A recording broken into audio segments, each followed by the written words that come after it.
Good Tuesday afternoon, everyone. Thanks for joining us on Kare 11 News Now. I'm Morgan Wolf. Just in this afternoon, a man is dead after a firework exploded in his hand. According to the Lake Johanna Fire Department, it happened early Sunday morning on top of an abandoned Army ammunition plant in Arden Hills. And that is not far from Turtle Lake. According to authorities, a man in his 20s was holding a mortar tube with a firework inside when it exploded in front of a big group of people. Emergency responders were able to get the man off the roof and to the hospital, but he died later from his injuries. This incident is currently under investigation.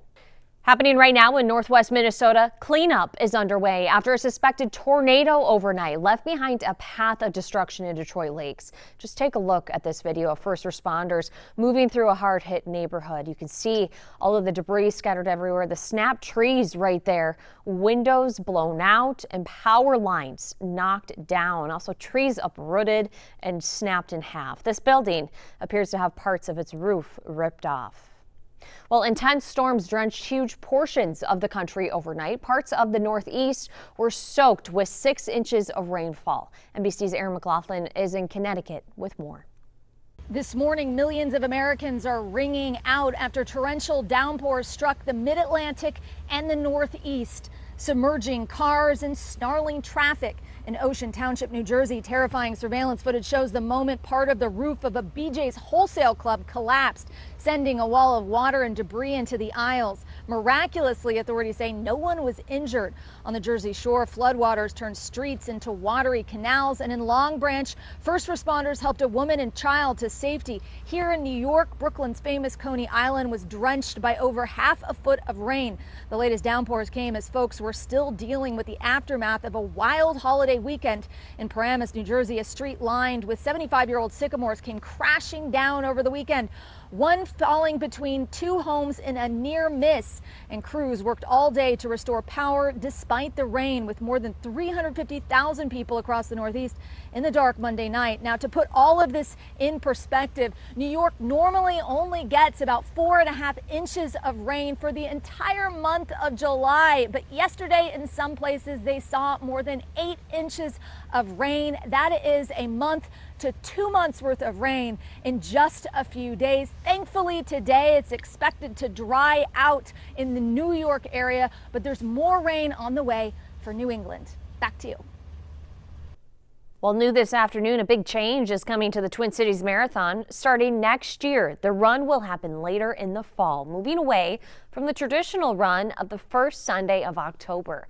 Marathon organizers say that they looked at the weather data from the last few years and that moving it later in October will offer a safer weather profile. In 2023, the marathon was canceled after the weather there was too hot that year. This year's race is still happening. It's going to be on October 4th, and of course, Kare 11 will be bringing you the live streaming of it all. Developing right now in Manhattan, a high-rise building under construction has been evacuated after beams started buckling on the 21st floor. Several buildings nearby are also being cleared out, and the streets surrounding are closed. According to police, officers were told by construction workers that the beams were starting to collapse around 8 this morning. The building is under construction, currently being transformed into a luxury apartment complex. Well, happening right now, President Trump is in Turkey for the NATO summit, where he is asking members to increase their spending on defense. Several European countries are expected to show off how they are just doing that. Trump also talking with members about more support in the U.S. war with Iran. They will be discussing the ongoing war between Russia and Ukraine as well. Ukraine needing more American-made air defense capabilities after getting slammed recently by Russian missiles. Trump says that both countries want to make a deal and to end the fighting. I think they both want to make a deal. It's too bad it took so long. You know, I settled 8 wars, and I think we're going to be settling another. We have updates right now on 2 shootings. First, this scene in Minneapolis, right next to the Grain Belt's bottling building on 13th Avenue Northeast. Police tell us that a 17-year-old boy was found shot around 2:30 a.m., but is expected to be okay. Soon after, though, 3 men arrived at HCMC also with gunshot wounds. They are believed that the four are connected. So far, no arrests have been made. But right now, police are searching for the shooter who killed a 16-year-old boy in Brooklyn Park. This is video from the scene Sunday night near Harcop Park on Florida Avenue North. Police tell us that first responders tried to help the teen, but it was just too late. Right now, it is still not clear what led up to this shooting. Neighbors in the area, though, say that they saw groups of teens launching fireworks in the park that night. We'll continue to update you as soon as we learn more. Now to a case with shocking twists tonight. Twin Cities woman is facing charges accused of posing as a mental health professional when she didn't actually have any training or licenses. But as Lou Ragoose reports, several of the people that she treated say that she saved their lives.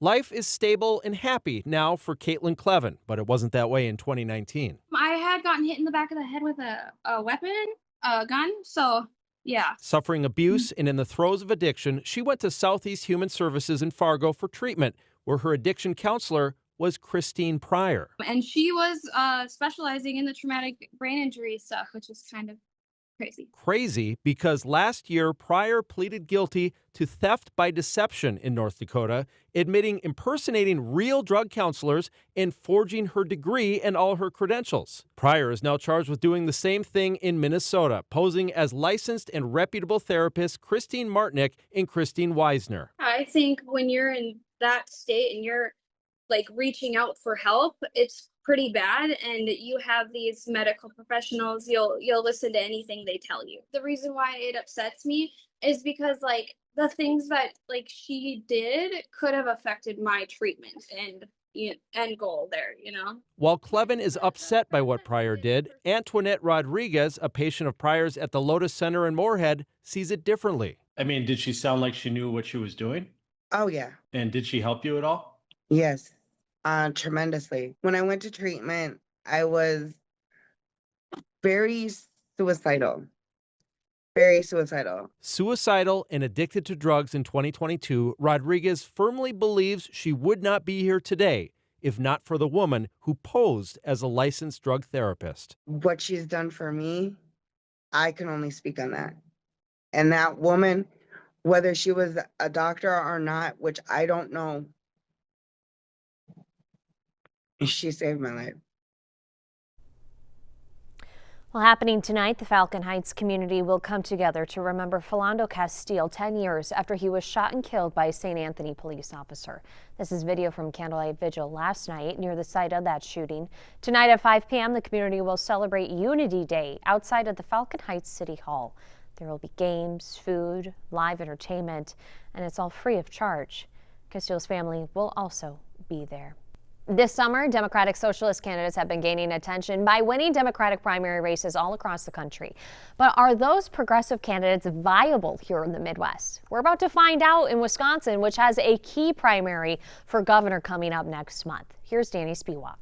So help me God. In New York City, the rise of Mayor Zohran Mamdani has been one of the biggest stories of the year in Democratic politics. I stand alongside over 1 million New Yorkers who voted for this day. With the mayor's support, several Democratic Socialist candidates have now won congressional primaries in New York State this summer. And in Colorado, a 29-year-old progressive named Melat Kiros just stunned a longtime incumbent last week. We need to make sure that people's basic needs are protected, and that's only through programs that would be socialist. Across the country, candidates backed by the Democratic Socialists of America, or DSA, are running to the left of traditional Democrats, with more opposition to Israel and support for things like higher taxes on the wealthy and universal health care and child care. Now, the next big test for the DSA is in America's heartland, Wisconsin. It's the right thing to do to fight alongside working class people. Francesca Hong, a DSA-backed state lawmaker from Madison, is a top contender for the Democratic governor nomination in the August 11th primary, competing with other big names like current Lieutenant Governor Sarah Rodriguez and former Lieutenant Governor Mandela Barnes. I think it's kind of wide open. But University of Wisconsin River Falls political science professor Neil Krause says Hong appears to have a real chance at the nomination. A lot of people sort of on the ground are looking for candidates who really challenge the status quo. The nonpartisan Cook Political Report rates the open Wisconsin governor's race as a toss-up after Democratic incumbent Tony Evers chose not to seek re-election. The winner of the Democratic governor primary is expected to face the presumptive Republican candidate, U.S. Representative Tom Tiffany. It's one of the most interesting for me to watch. Jessica Taylor with the Cook Political Report says Wisconsin's Democratic primary and Hong's performance will show whether Democratic socialism can play outside of the liberal enclaves. Is it just limited to, New York City or Denver? Or is this really happening in more rural areas as well? Is this more about economic populism? The answers will be revealed in about a month. Danny Spiewak, Kare 11 News. In addition to Wisconsin's governor race, the control of the state legislature will also be at stake, with some seats in the Senate and all seats in the Assembly on the ballot in November. Stick with us. We got more news and weather coming up after the break.